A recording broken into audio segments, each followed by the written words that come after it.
Hi people tuning in. This is Love the Oceans live Q&A session. And this week's guest is Cristina Zenato, and actually she's just here, so I'm going to add her now. Tuning in, feel free to drop any comments or questions in the box at the bottom, and we'll do our best to get through them. Hi! Hello. Can you hear me okay? Very well, thank you. Can you? Yeah, I can hear you perfectly. Awesome.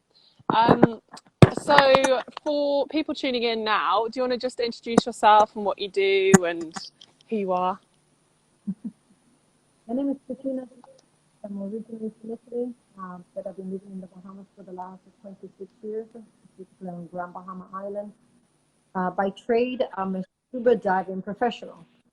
By titles, I have quite a few. I'm a course director, I'm a shark behaviorist, I'm a technical instructor specialized in cave and rebreather cave diving. Awesome. I have so many questions for you just from me, but also we have loads from the audience too. So, but just for people tuning in now who might not know who I am and what we do. So Love the Oceans is a marine conservation organisation, and we're working to establish a marine protected area where we're based in Jangamo, which is where I'm talking to you from. And usually we would be doing lots of research, fisheries, humpback whales, coral reefs, ocean trash, marine megafauna. But unfortunately, COVID has obviously changed things quite dramatically. So we started this live Q&A session to invite cool guests on and talk about conservation and careers and how like your path to all of this kind of stuff. So yeah, I'm really interested to talk to you today. So just for people tuning in, feel free to drop any comments or questions that you have. There's a comment box down at the bottom there. And I think Instagram Stories, Instagram Lives has just created a thing where you can actually submit questions in a question box now too. So feel free to drop any questions in there and we'll do our best to get through them. But we've actually been sent in loads of questions before this session. So if you're good with it, Cristina, should we just jump straight in? Awesome. Okay. So first question, when did you first develop your interest in sharks? My original interest was 8 years ago. I saw a movie that had a person that was a man that was interested in protecting and saving sharks. At the time, 1979, it was rather unique because Jaws came out in 1974, and this person had a special medallion that allowed him to swim with sharks, but also will go to any extent to actually protect the sharks. And so I had this idea that one day I would also have a sharks for friends. So that was the initial interest in sharks, is as a child watching this movie, which I researched later in life, and I'm pretty sure it would be rather tacky to watch, but B-level, C-level movie. But it really inspired me about the thought of being able to have sharks. Yeah. And how did that kind of like transition into your job role now? Like what's that journey kind of look like? Well, the journey was different, right? So childhood dreams usually, unfortunately, we teach children that don't always come true, that we need to get a real job, that we need an education. So the other dream I had was about communication. I had a fascination with foreign languages and what the power that they gave me. The first encounter with a foreign language, I was 3 years old, and it was with French. And I remember being thirsty and going up to my mom and said I would like a glass of water. And remember, I'm Italian, so English is also a foreign language. But I went up to her and she said, oh, you see the gentleman over there? You go up to him and you ask him, un verre d'eau, s'il vous plaît. And magically, a glass of water appeared. And in my mind, it was the power to have. And so I actually followed the languages, cultural kind of like education. I didn't want to learn languages to become a professor. I wanted to learn languages to use them. Little did I know that this will bring me full circle back, because with the English, I was able to be in the Bahamas speaking English, but with the extra languages that I learned, I was able to work in the hotel that then allowed me to continue my scuba diving education. And then through the concept of communication, I was able to understand even how to communicate, how communication goes beyond the spoken word. And so this desire of communication went into the show. And it just came full circle. In hindsight, is 2020. I didn't see all of this at once. But looking back, it's like, look at that, where the road brought me. Yeah. That's pretty amazing. That's a very different avenue to a lot of people who go into this kind of like into the dive industry and into this kind of shark behavior world. So that's so cool that that was actually your path into it was from more of a like language side of things. Yes, and the language then allowed me to go in to study the things in biology, physiology, animal, behavior, ecology, geology. So again, that was the bridge that I could cross of English. Without English, I would not been able to do that, nor be here, nor study at the level that I studied afterwards. Where did you grow up? I grew up in Central Africa between the savanna of the former Zaire, which is now the Democratic Republic of Congo, and the rainforest, the Mayombe forest of the Republic of Congo, which is known as the Congo at the time. I grew Wow, up. so you've lived all over. Yeah, well, I lived here in the Congo. I lived a little bit in Italy. I lived in Germany, somewhat in France, and then most of my life, more than half of my life, has been spent now in the Bahamas. The I think the Congo, the growing up in Africa was the part that kind of like allowed me to come here and find myself more comfortable than I did when I moved back to Italy. I grew up flip-flops, shorts, t-shirts, bare feet, and in a certain kind of climate, and at least it's somewhat similar here than northern Italy. Yeah, that is quite a big climate change. Pretty cool. Um, okay, and then someone's actually asked what your like typical day looks like with your current job role. Like, what does that look like? I love that question. My typical day starts around 5 a.m., 4:30 a.m., depending when my body wakes up. I don't use an alarm clock. My body just wakes up at those times. And now I take out my partner walk, and then I come back. I will do some exercise either around, then tend to emails or social media or options. And then usually, and now, it's a little bit different because of we had a hurricane, we had COVID, but on average, 8 a.m., my typical day ends. Because I work in an ocean environment. I work with people, with animals, with weather, and with the ocean and boats. And so there's never really a typical day.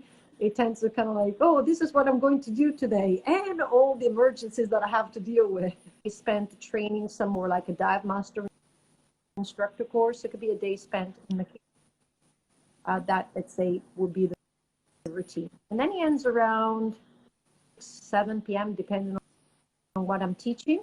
And I'll come home and tend to the puppies again, tend a little bit to myself, maybe with some yoga. Usually that's what I like to do. In between, I'm always tackling emails, messages, media. So it's kind of like a full day. Yeah. Dynamic, and it's very open air kind of days. You might find them just walking through the forest looking for caves. So spend the entire day in hiking boots and thumping down the bush where the want to see if there's a cave. So That's pretty cool. So your cave diving is actually on the same like are you on an island or? I live on Grandma Island. So cave diving and shark diving are on the same island. Wow, that's pretty unique, right? Very unique, yes. Very privileged. Sorry, I'm trying to hold the phone. And No worries. what it does is it gives me very great variety. But what it's taught me is also, for me, is very easy. And I think this is a lesson that we all learn through the years. Of sometimes I'll be sitting here, things that I thought I had kind of like life, right? It's like, oh, what I do is kind of boring.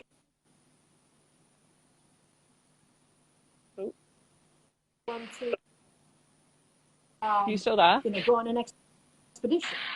And I'm like, well, why can I not go on an expedition? And then every day. Yeah, I'm still there.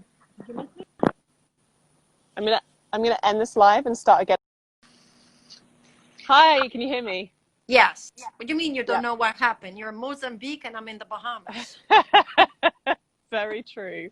I think Instagram's been a bit dodgy with some of the lives recently, so I think it might be bugs of the system or whatever.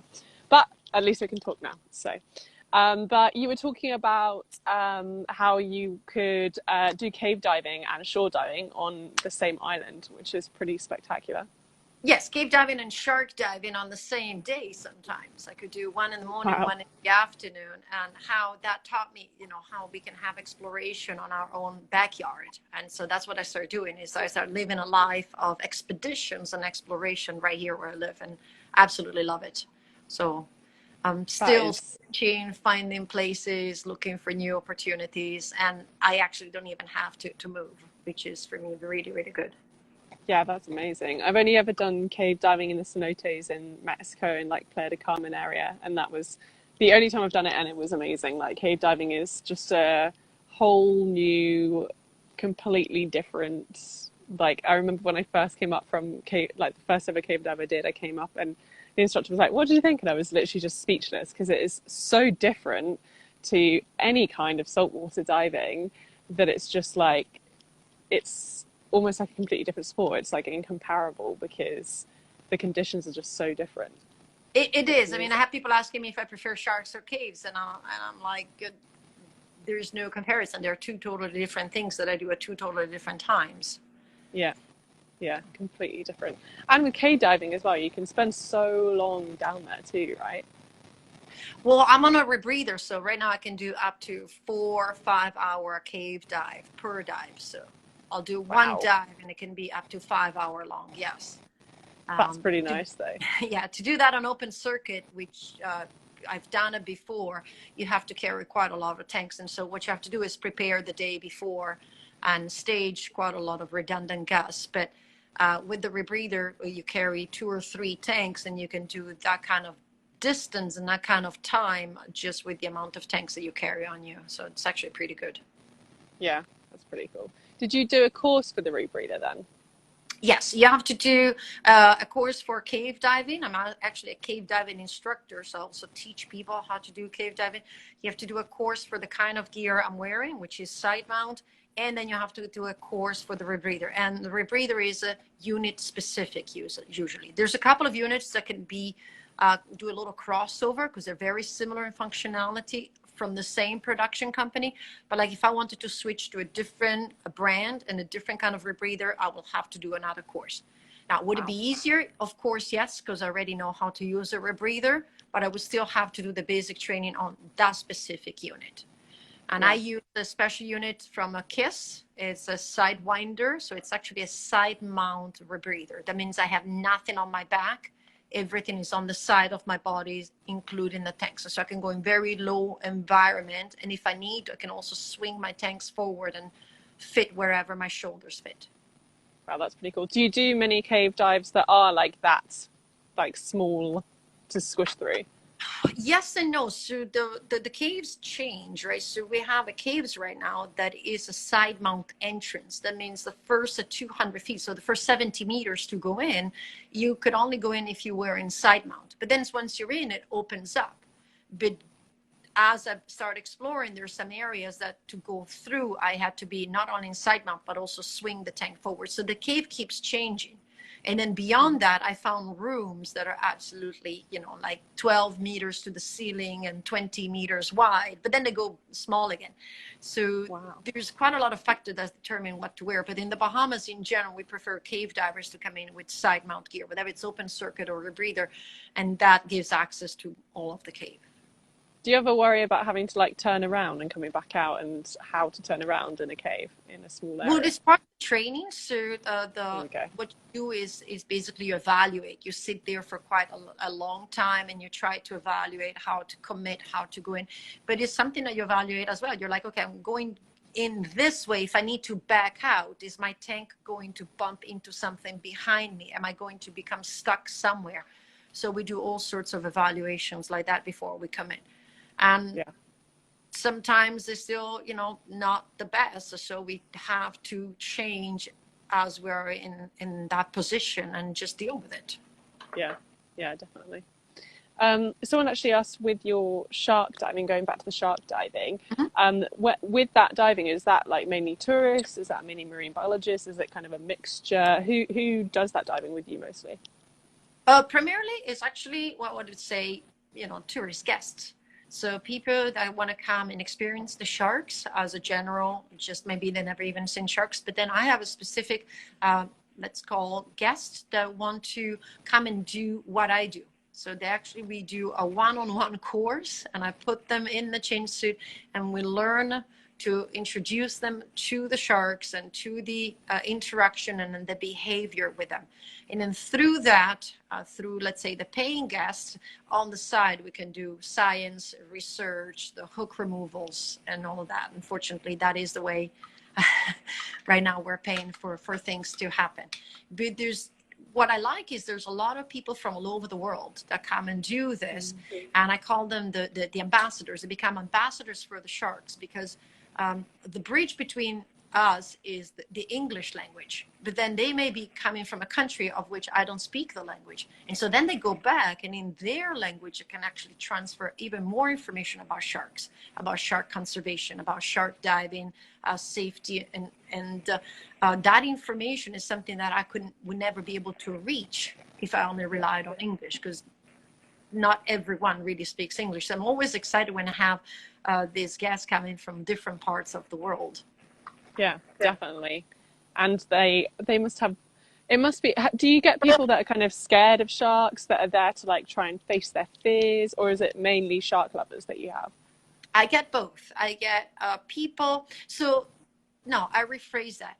I always have people that love sharks, some of whom sometimes they never even seen sharks, and have an underlying, not fear, but like uncertainty about the animals. So they're fascinated by the sharks. They absolutely love the idea, but they're still not sure about it. And so they come and do that. But in general, even if they're afraid of sharks, they still love the thought of sharks. I've had few that have come really to overcome the fear, but mostly it's people that are just primarily in love with sharks. That's got to be quite a rewarding job, being able to see people like work through that like fascination and see that interaction. I think, yes, it's very rewarding, and rewarding is that their face after they surface, and just this new outlook on the animals. And sometimes it's actually really interesting, a new outlook on themselves and on life in general.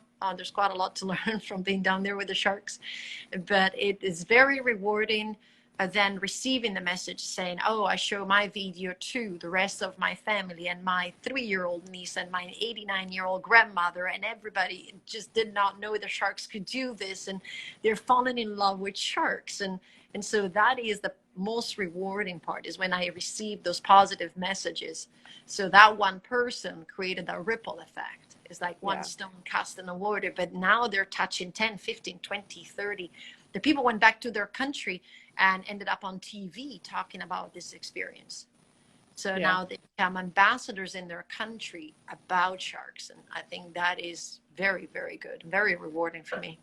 Yeah, we have students and volunteers and stuff that join us out here in Mozambique, and it is so nice when people learn about environmental issues or an animal or anything like that. And I think inevitably here it's about like probably our most common animal is humpback whales, and then also we do a lot of work with like plastics and removal of plastics from beaches, and seeing them go back to their home countries and talk to their families and friends, and sometimes they go back to like their schools, and then they do a little assembly or presentation on what they learn, and try and share that with their peers. And it's so awesome to hear and see that happening. And it changes the world, doesn't it? It's changing your corner of the world. I think is what, the thing globally, but act locally. And that's what I try to do, and I try to instill in the work I do. I wish I could save the world, but I try to save at least the part of the world that I'm in, or a little bit of the part of the world that I'm involved with, and Yeah. hoping that that will transfer to other. I call it the effect of the star thrower. The story of the kid that is throwing starfish back into the ocean, and the old man says, well, you're not going to make a difference because there's thousands and thousands of starfish and there's miles and miles of beach. But he picks up the starfish and puts it back in the water and said, well, I made a difference for that one. And sometimes when I feel a little bit overwhelmed or a little bit down, I try to think back to, well, at least I made a difference for that one. Yeah. Yeah, exactly. I love that story, that starfish story. I love that. I'm just going to check the questions that we've had submitted. Lana said, currently, what is your favorite piece of gear or equipment that you're obsessed with? And how does it help you or make you happy? I don't know, because gear for me is a tool, if that makes sense. So is a tool for the job. So when I'm with the sharks, I absolutely adore my chainmail suit, because the chainmail suit is the barrier that drops the barrier between me and the sharks. And when I'm cave diving, I'm absolutely in love with my rebreather. So it's very hard to say I had just one specific piece of gear that I'm in love with. I tell you what, I have two things in my gear that never change, which is my mask and my fins. I have a frameless from Superpower and a pair of black jet fins that are maybe 15 years old now, and they never break. They're super durable, and they work both with the sharks and with the caves. So that might be the piece of gear that you always see me wearing. The other stuff I interchange. So I would never wear in a chainmail inside a cave. And yeah. Be quite a lot of effort to be diving with a chainmail through a cave system. Okay. And then someone else asked, who do you look up to? Loads of people look up to you as a mentor. Who do you look up to? Who is your mentor? I've had quite a lot. It takes a village to make a diver, and I think it takes more than a village to make someone that has been in it for 26 years. My original lookup person was my dad. I grew up with him, taking me to the ocean and to the water, inspired me with his stories of the life on the water, and he's teaching about the fact that there are no monsters in the oceans, only the one that we make up in our heads. Followed by Ben Rose. Ben Rose, unfortunately, they both passed away about 6 weeks apart last year, so it's been a very terrible year for losses. But Ben Rose was my mentor for the sharks. And along the way, people that have instilled and freely shared their knowledge. I looked up to Dr. Eugenie Clark as the woman that talked about, shark conservation. I had a chance to meet and have dinners with her later in life when she was in the 90s, so it was really nice. Dr. Sylvia Earle, those are, David Attenborough. So those are the people that kind of like look up to. But in real life, the one that I met along the way, the one that picked me up, pushed me up, helped me out, and the names are quite a lot. There's Butch Hendrick, who took care of, like my basic instructor formations and mindset. Norman Finelli, who helped me, like I really believed when crazy woman walks inside the dive store and says, I'm going to leave my fins here because I'll be back after my vacation in 2 weeks. So I came on vacation here. And then my vacation was over and I was going back home, but I was like determined to come back. And I'm pretty sure he was like, yeah, sure. Everybody thinks, they want to come back because it's a dream place. But I did. And 2 weeks later, I showed up and said, you still have my fins? And yeah, so that's along my mom, in their strength of, having a daughter that lives across the ocean and only child. And when I moved was the 94. So when we had to talk, I remember they had to dial the number, the phone would ring, somebody will call me. They would hang up. I will sit by the phone, a landline, and then the landline will ring, and then I will be able to talk with them for 2 or 3 minutes. And it's like, yes, everything is okay. Yes, I'm good. And hang up, and then repeat that 3-4 months later. So I think the people that have touched me the most, though, were the ones that I mentioned. Yeah, definitely. Good choices. Okay, and then someone said, when you first find a shark and you see that it's got a hook in its mouth, how do you kind of earn its trust to eventually remove that hook? Very good question. So some of the sharks that I remove the hooks from are sharks that I'm familiar with, and they're familiar with me. So there's already an established, let's say, relationship into going in, handling them, touching them, moving them, and going for the hook. Some sharks, those kind of sharks that I know, even when I try to remove the hook and it hurts, they'll swim away and then come back in and keep circling in. If it's a brand new shark with a brand new hook that shows up in the area, it's through food.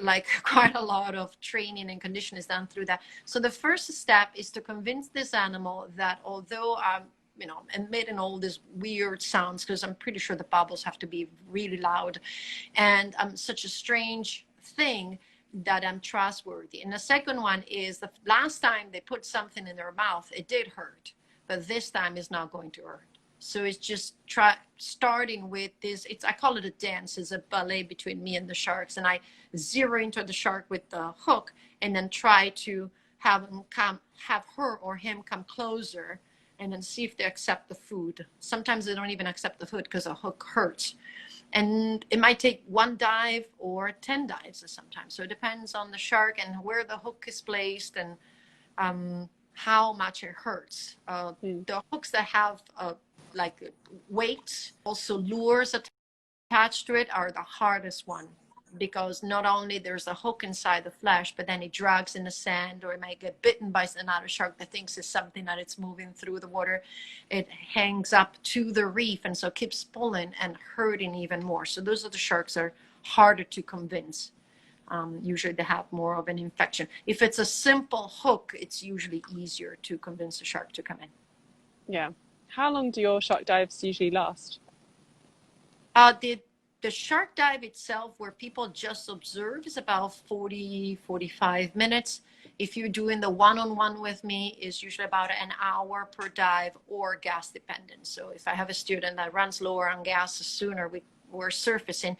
But if they have good gas consumption, we're only in 14 meters of water, 45 feet. We stay down there for an hour, come up, do an hour surface interval, and then do another hour. So quite a lot of time with the sharks.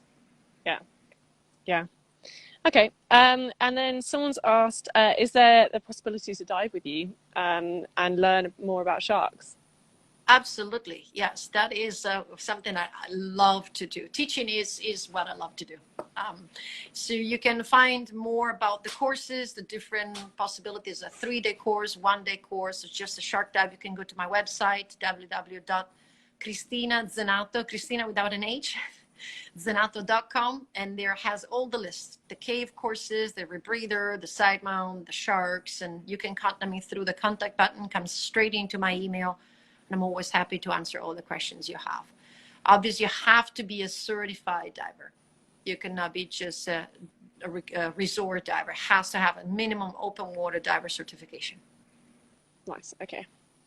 What's your favorite, most interesting fact about sharks? That's a very good one. There's just so many things that I think are fascinating about sharks, but I think the most curious that for me is still fascinating is that most animals within an order will give birth in a certain way, but sharks actually have the capabilities of giving birth in all method known to nature. So you have sharks that lay eggs, and you have sharks that actually keep the eggs inside the uterus, and you have actually sharks that give a placental birth, and then there are sharks that actually give placenta with umbilical cord birth. So I think that is fascinating that they just have all this different unique way of giving birth. Because if you think, mammals are all placental umbilical cord birth, and birds are all eggs, but sharks have all these different ways of doing it depending on the species. I think that is one of the most fascinating ones. Yeah, it's pretty awesome. Okay, and then someone actually asked about the species of sharks that you dive with.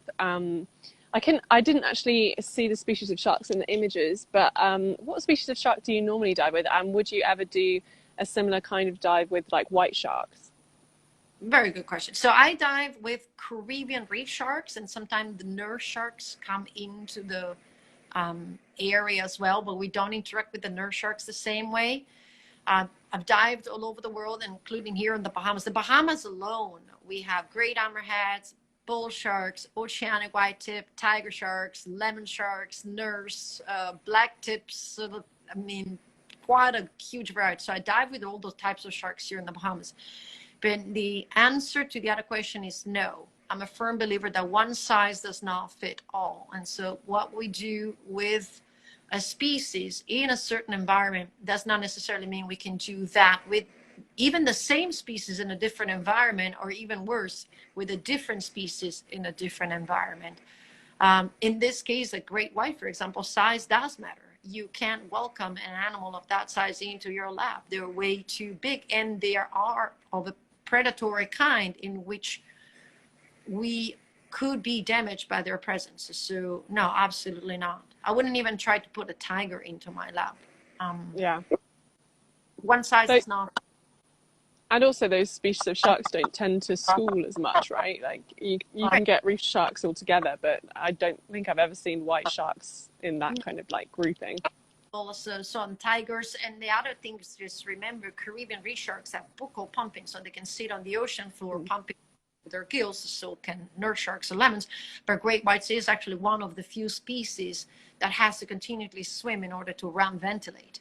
So you would be able to sit a shark. And if you look at the videos of those people that do tag great whites, you will notice that they put a water pipe through the mouth to continue the flow of the water. So it cannot sit still either. Yeah. Okay. And then someone's asked what your favorite part of your job is. I think I know this, but I'm going to ask anyways because it was sent in. The underwater part? Yeah, definitely. Have you got a favorite part of that though, on being underwater? Yes and no. I think every part of the process. I love sitting on the bow and watching the waves breaking against the hull, and thinking about how water breaks apart and then forms together. So I let my brain drift to that. I love arriving to the site and seeing the sharks. I love being on the water with the sharks, watching the sun rays and the rainbows casting over the sand. So there's I think the diving part of the cave diving, I'm being honest, the arriving to the site is not my favorite part of the dive, because it's usually pretty hard. There's a lot of work involved, mosquitoes, swamps, carrying gear, heat. But underwater, that becomes my favorite part. So yes, underwater is my favorite part of my job to this day, 26 years later. Well, that's pretty good that you still love it. And then just to balance that out, what's your least favorite part of your job?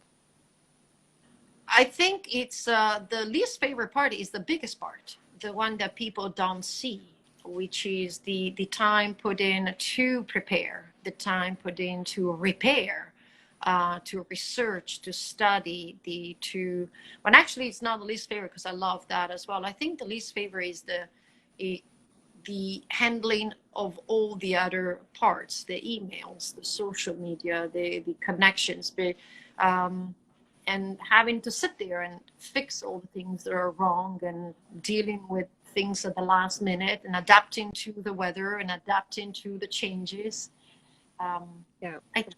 Is one of the things that people don't see. They only see, obviously, we are guilty of that, right? So I say, oh, look at me, I'm underwater, woo! It's like 3 to 4 hours before you arrive underwater, and it is the best part, but there's all the other parts that go around it, and without the other parts you could not be underwater. Yeah, definitely. Have you got any advice for anyone that wants to work in a similar industry, like maybe with sharks, as a behaviorist or as a diver? The advice that I usually give is obviously the first thing to find a place that has a shark so you can work. Like, oh, I live in landlocked, I want to work with sharks.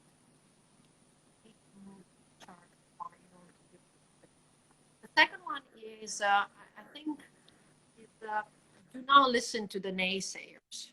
There's a risk of people undermining kind of like these jobs. Really go for it.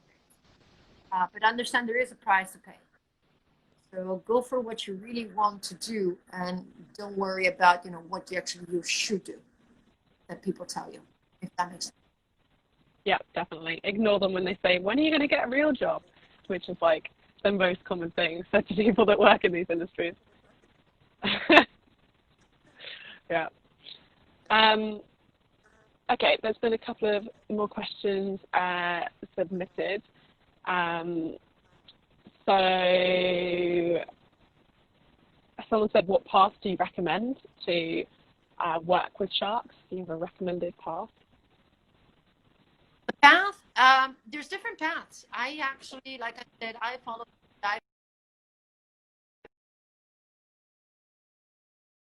into marine biology, specialize in shark. They need to understand they might not spend as much time in the water with sharks. It depends on kind of like input that they want to have from what they're doing and the results. And obviously, each one has a cost and each one has an advantage. Yeah. But I don't believe that you just need to be a marine biologist in order to with sharks in science. Yeah. Yeah, I definitely agree. There's lots of different avenues into it. Yeah. Yes. Okay. So there, you could go into being a communicator. You can go into biology and research. You can go into being a diving professional, underwater photographer, for example, are some of the people that you could actually look at. Yeah, 100%. Okay, right. So we've got a couple of questions sent through, but if we jump into the quickfire questions, then we'll go back to the questions that have been sent through and try and get through them as well. So for people that don't know what our quickfire round is, it's just some fun questions which are just designed to help us to get to know you better. They're not necessarily related to marine stuff or sharks or anything, but it's just fun questions. Okay. So, first question, I think I know the answer to this, but I'll ask it anyway. Favorite ocean creature? You'd be surprised, but I have a soft spot for the octopus and the jellyfish. Oh, nice. Okay. So I have a soft spot for the octopus just because they're absolutely amazing in their intelligence level and cognitivity and capabilities. And then I have a fascination with jellyfish just because I've been reading books about them and how much you can learn from jellyfish on climate change, on the evolution of our planet, and evolution of the oceans. But because ultimately jellyfish are both called, spineless and brainless, and they're actually one of the most lethal animals in the ocean, and they're also capable of moving around the ocean. So it's actually really cool that we call them spineless and brainless, and they're a great reminder actually what an incredible animal it is. It self-regenerates, never dies, has survived all the extinctions. So those are actually the two animals that I think I'm fascinated by, and primarily I think because I don't really work with them all the time. Yeah. So don't get me wrong, I love sharks, but if somebody says, oh, what would you like to learn more about? It's like, oh, I want to learn more about jellyfish. That's awesome. Would you say that octopus are your favorite animals then, or would you say that sharks are still the top, but they're just very, very interesting, close second? It's like asking which one of my dogs is my favorite. I think they have places into my interest. Obviously, my sharks, the one I work with, are still my favorite animals. But like I said, I have attraction towards octopus and jellyfish too. Yeah, definitely. Okay, what's your favorite day of the week? The one I'm diving. Blue. Okay, and what's your plastic-free or eco product that you can't live without? I actually use AquaV oil, little bottle of oil, which is in a glass bottle, and it works for the hair and it works for moisturizer, and it just requires a couple of drops. And then I use the products from Non-Plastic Beach. They're both not in the Bahamas, so they're kind of like harder to ship here, but those are the two that I kind of like tend to go to. Nice. What's your favorite beach in the world? the beach I have here on Grand Bahama Island. I think we have some of the most beautiful beach in the world. And on low tide, it can go up, it can be like 30 meters or 40 meters of sand with like the little tadpoles, and it's just absolutely stunning. It's the most beautiful beach for me. Wow, sounds awesome. What's the last song that you listened to? Last song I listened to, unfortunately, was Madonna, because I was running and my little music player was stuck and I couldn't move the songs forward. So it was a song from Madonna from the 1980s. I don't even know the title. Nice. Dolphins or sharks? Sharks. That was easy. Favorite holiday? As a memory, I would say, and still to this day, Christmas. Not from a religious point of view, just because of a feeling and how I lived it all throughout my childhood with my family and in Africa, and how I still live it here. So I would say Christmas is still my favorite holiday. Nice. Would you rather be able to speak every language in the world or be able to speak to animals? Oh, that's a mean question. Speak to animals. Nice. As a superpower, teleportation or breathing underwater? I will go with teleportation, because breathing underwater can still manage with a little bit of technology. Nice. What book would you take with you onto a desert island? If I had to pick one, I said The Lord of the Rings. Nice. Any particular Lord of the Rings book or all of them? The entire 3 books put together in the world. Nice. Well, I guess you'd have a lot of time on a desert island. So, what's the first thing that you're going to do when things get back to normal? Well, to be honest with you, right now I'm already doing more or less my so we the only small part. But I would say when they go back to more, not normal, but like a different way, I hope to fly back to see my mom. Those right, I'm able to do. That would be the first thing that I'm thinking about. That would be different this year or next year. Yeah, definitely travel. Has what is happening with COVID and around where you are at the moment, is like travel completely shut down? Because Mozambique's been shut since March, and we're only just starting to kind of open back up and be allowed to do research and things now.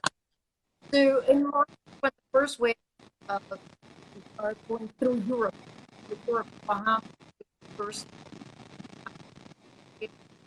shut travel into the Bahamas, even to only we didn't have many flights. We opened the borders.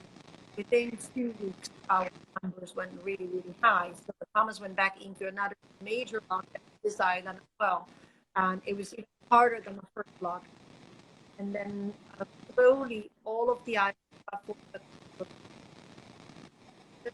they actually came back to reopening. So now all businesses can reopen, indoor, outdoor. We can go out using the boats. At some point, we couldn't even go out on the ocean. And there are few restrictions here and there, but for the life on the island is pretty normal, I would say. Besides seeing people with the masks, it's actually resumed some sort of normalcy.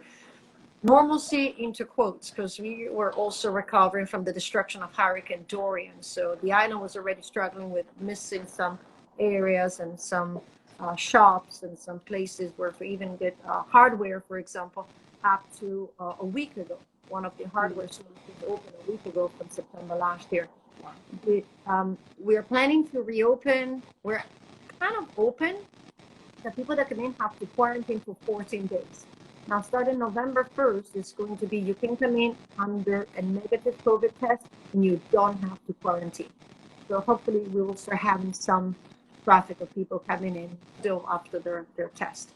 And then we will see what will happen with the numbers. Unfortunately, we are surrounded by the United States, which did not fare very well, especially Florida. So we're very dependent on their situation. Yeah, totally. Okay. The last of the quickfire questions. Why do you love the oceans? The ocean for me is home.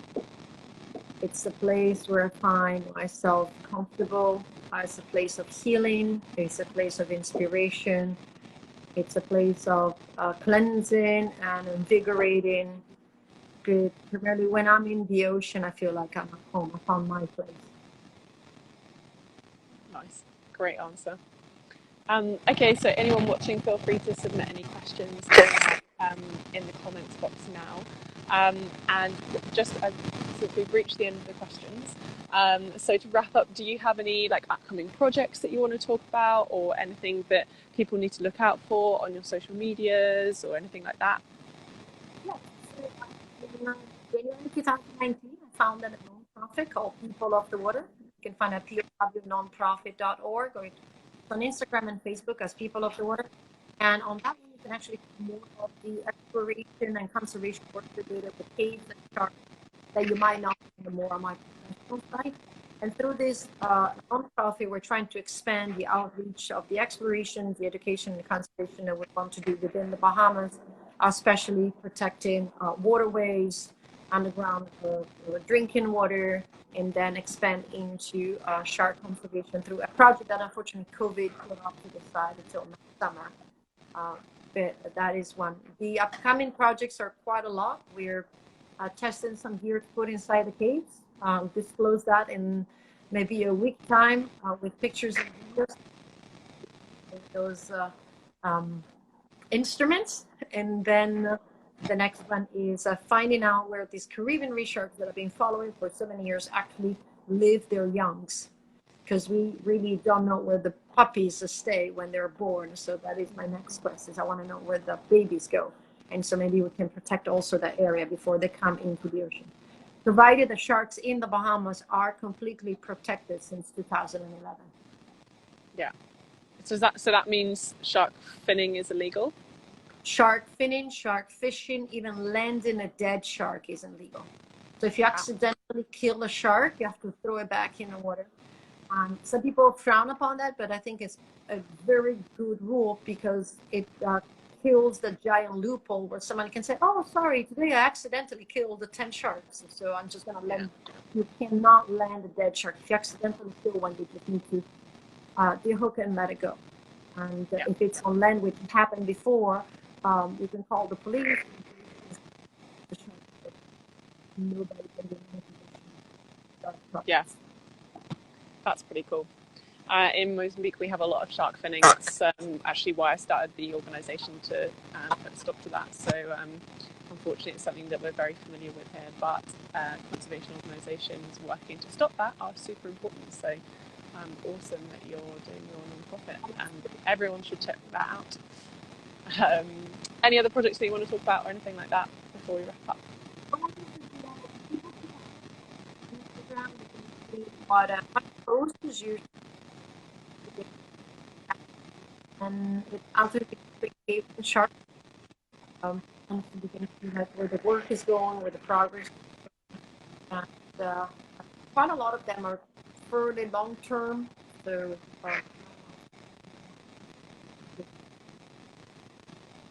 Awesome. we Okay. have long term projects. We have most of the blue holes in place on this island and move on to different islands, and give to the Bahama National Trust, which is a non-profit organization here, the information not only where the hole is, because most people know where it is, but where it goes, and how does it connect under the for future development issues.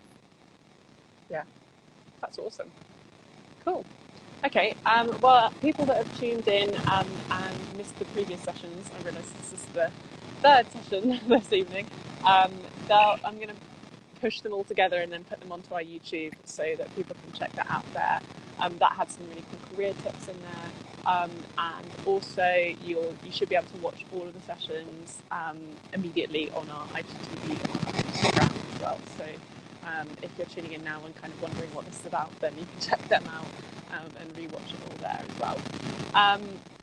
And yeah, as Christina said, please do check out the Instagram. So I think it's top left for people watching this. You should be able to click on both accounts, give us both follows, and you can keep up to date with everything that we're doing.